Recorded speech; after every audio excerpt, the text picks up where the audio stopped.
saya mengajak kawan-kawan untuk mencoba untuk menganalisa mengapa seorang presiden Prabowo Subianto mengundang para konglomerat ke istana di tengah tuntutan warga negara, tuntutan rakyat, di mana menyebut nama-nama yang terlibat di dalam mega skandal, baik itu skandal korupsi di Pertamina, skandal korupsi di laut, dan skandal korupsi pelanggaran HAM di Rempang.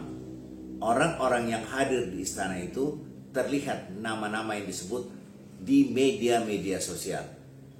Yuk kita coba membangun konstruksi berpikir mengapa seorang presiden mengambil keputusan yang kontroversi di tengah tuntutan rakyat untuk menegakkan aturan, sementara Bapak Presiden mengundang para konglomerat menjadi tamu-tamu kehormatan di istana. Kita coba menganalisa dengan menggunakan beberapa variabel penting. Tentu variabel ini berusaha kita kumpulkan atau kita inventarisir secara objektif. Ini fakta, ini fakta. Kondisi Indonesia hari ini adalah sebuah negara yang secara keuangan porak-poranda, jika tidak ingin kita katakan bangkrut. Bahwa yang jelas keuangan negara kita setelah rezim Jokowi berakhir, keuangan kita sangat mengkhawatirkan secara objektif di internal. Apakah Indonesia ini sebuah negara yang berdiri sendiri? Tentu tidak. Indonesia juga dipengaruhi oleh iklim, situasi, dan kondisi global. Hari ini kondisi ekonomi dunia tidak dalam keadaan baik-baik saja. Artinya krisis global mempunyai dampak pada keadaan ekonomi negeri ini. Apakah ini mengkhawatirkan seorang presiden? Pasti dia sangat khawatir. Mengapa dia khawatir? Karena Indonesia dengan jumlah penduduk kurang lebih 280 juta itu, sebahagian besar adalah miskin. Jika mengalami krisis yang panjang, bukan hal yang tidak mungkin akan terjadi gejolak sosial.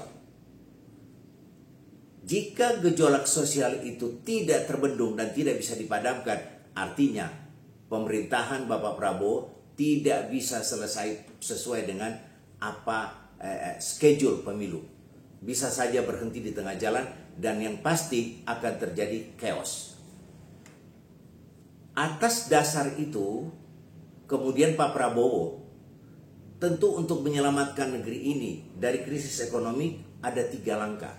Langkah pertama, melihat situasi kondisi ekonomi nasional kita yang saya sampaikan tadi sangat mengkhawatirkan, maka beliau, Pak Prabowo, mencoba melakukan konsolidasi keuangan negara.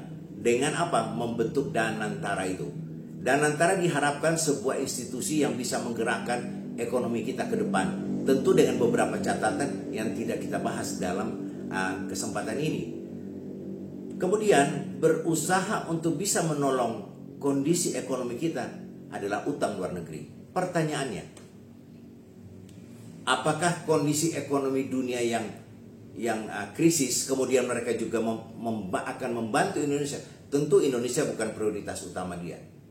Maka oleh sebab itu Pak Prabowo mencoba untuk melihat ke dalam sumber daya ekonomi mana yang bisa menolong krisis ekonomi kita ke depan.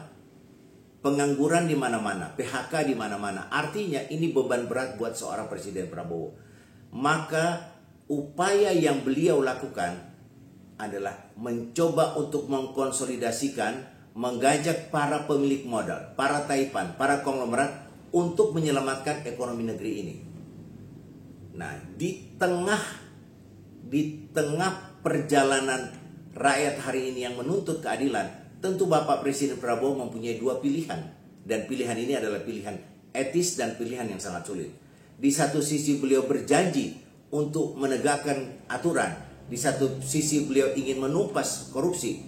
Maka di sisi yang lain dia membutuhkan dukungan dari para konglomerat yang namanya disebut-sebut sebagai aktor intelektual dari mega-mega korupsi yang ada di negeri ini.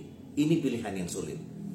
Jadi jika beliau memenjarakan atau melenyapkan atau menghukum orang itu, di sisi yang lain, maka keuangan dari para konglomerat ini tidak bisa dimanfaatkan untuk menyelamatkan ekonomi kita.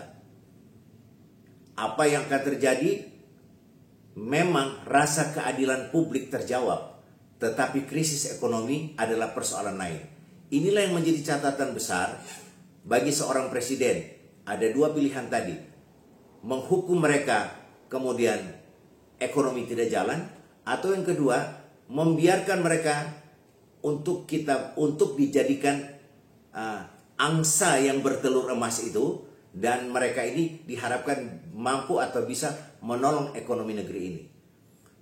Ini adalah latar belakang mengapa seorang presiden mengambil pilihan itu dalam rangka untuk menyelamatkan ekonomi negara kita saat ini.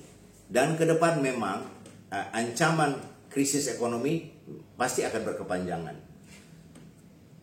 Dari sisi yang lain, bagi kelompok-kelompok kritis mengatakan bahwa itu hanya ilusi seorang presiden. Itu hanya ilusi seorang presiden. Bagaimana dia ingin menyelamatkan pemerintahan ini, tetapi dengan mengorbankan rasa keadilan publik. Itu menurut kelompok-kelompok kritis. Dan ada juga pemikiran, ini pikiran dari saya. Bisa saja seorang presiden mengambil langkah